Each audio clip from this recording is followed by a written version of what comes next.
welcome back to the stage Dr. Stephanie Tompkins.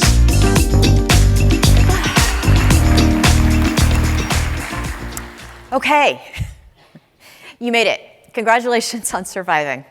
It's been an intense 2 days for all of us, I think. I imagine it's been a different experience for each one of you, depending on what you sort of brought with you and what your expectations were for coming to this event. But there are a few things that I hope each of you, or all of you, will take back. And the first is the fact and the recognition that the world around us really has changed pretty dramatically in the last decade or so. The pace of change itself is increased, and our nation does face new and substantive threats. And the potential technology solution space is actually rich with science and technology opportunities, especially at the intersections. At the intersections of different specialties, of different communities, and of different perspectives. Because of this, we have encouraged you, we have pretty blatantly pushed you to move beyond your core expertise and your comfort zones.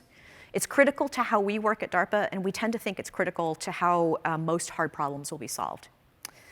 The disruptive innovation that DARPA delivers needs an entire ecosystem. Everybody here and kind of around the world, with all of the natural messiness, redundancy, and competing solutions that are part of an ecosystem. It needs gradual evolution, but within the ecosystem, someone has to be bold and willing to fail. So everyone who came here who is new to DARPA, if that role appeals to you, then consider spending some time working with us. Or if not with us, at least on national security problems. Our servicemen and women live lives of constant self-sacrifice. Helping to keep them safer is one way to repay that sacrifice, and also to serve the nation and the rest of society. So, a few ways to do that. Respond to a DARPA BAA. It's our way of announcing each of those 50 new programs that we launch each year. If you don't like anything in those BAAs, talk to a DARPA program manager. Share your ideas about what you think the next DARPA program should do. Or think about becoming a program manager yourself. Or maybe a CETA contractor. Or a partner in one of the Department of Defense's many amazing laboratories and engineering centers. So I think the point is talk to us, right? Exchange ideas and keep the conversation going. Okay, so as I mentioned several times, we had a big announcement planned for late today. I also hinted that it would be a great idea to watch as much of this agenda as possible, because that big announcement was actually made just before the last break by Jinendra Ranka when he talked about the big ARC program. But this wasn't meant to be a test or a trick, so for those of you that didn't make it, I'll do a real quick summary. And of course, there'll be a press release coming out as soon as we wrap up the festivities here. So we have DARPA's new Advanced Research Concepts, or ARC initiative. This is a new funding opportunity. It's going to focus on very rapid exploration of a really high volume of promising new ideas, sort of help understand what the horizons of new technology opportunities really are. So, I think that we've tried to convey to you that DARPA itself, we have a really core culture and kind of way of doing things that we adhere to, but we also constantly tweak around the edges. We're structured to adjust and readjust and change directions so that we're not just reacting to the changes around us. And as the world has been changing, we've been thinking about how we have to explore and test out new ideas and sort of see what's on the horizon in different ways. So the ARC program is a big part of that. Each topic's going to be open for up to 6 months at a time. Ideas will be evaluated on a rolling basis, and there will, of course, be multiple topics released per year. If your proposed idea is selected, we expect to issue a contract within weeks. And when I say weeks, I don't mean 52 weeks or 20 weeks, right? Weeks is a vague term unless you get specific. We're talking about sort of a scant handful of weeks or maybe even less. We're really working hard on the contracting innovation to also make sort of this speed up possible here.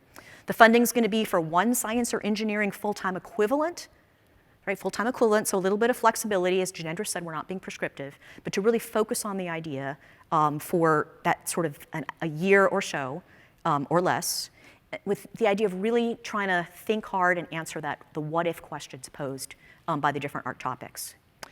Now in Fort Collins, we announced the DARPA Innovation Fellows Program. The DARPA Innovation, if you were listening and you were wondering how are those Innovation Fellows going to be kept occupied, they will be running and managing the ARC programs. Okay? So scientific discovery really is a journey, and with a combination of the ARC and the Innovation Fellowship programs together, we aim to launch hundreds of new scientific explorers each year, so that we can really keep scouting this much more rapidly moving and changing horizon for potential new ideas. So the ARC solicitation and the first technical topic will be released within the month. If you need more details, you can go to the DARPA webpage, darpa.mil/ARC, or you can email us at innovation@darpa.mil. Okay. So that was the announcement.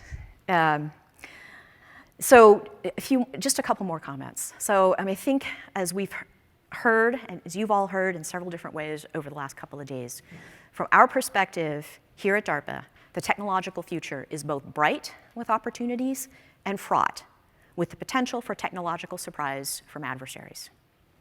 But personally, I am newly energized by the conversations that we've all been having over the last couple days.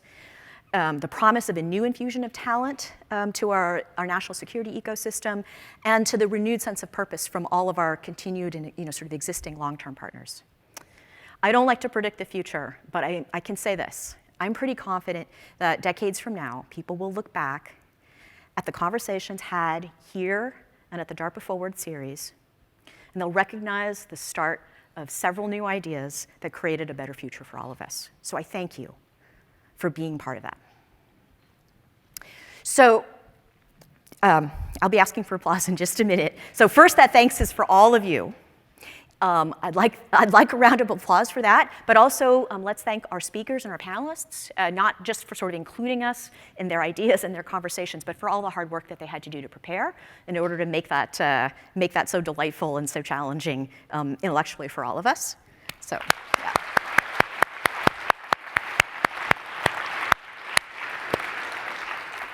My thanks again to The Ohio State University and to all of its both state and regional partners who helped bring all of you together, and for hosting us here.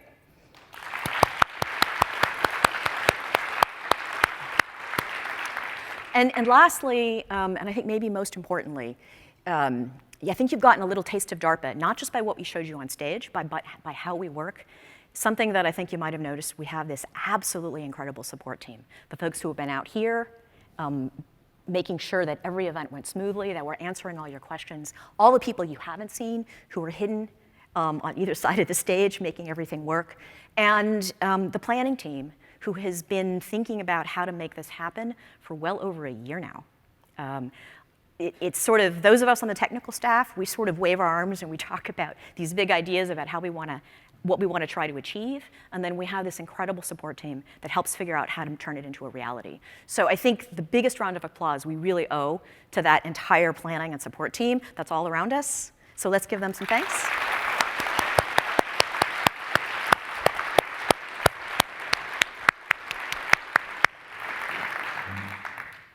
And with that, thanks one more time to all of you for being with us, and please, safe travels on your way home.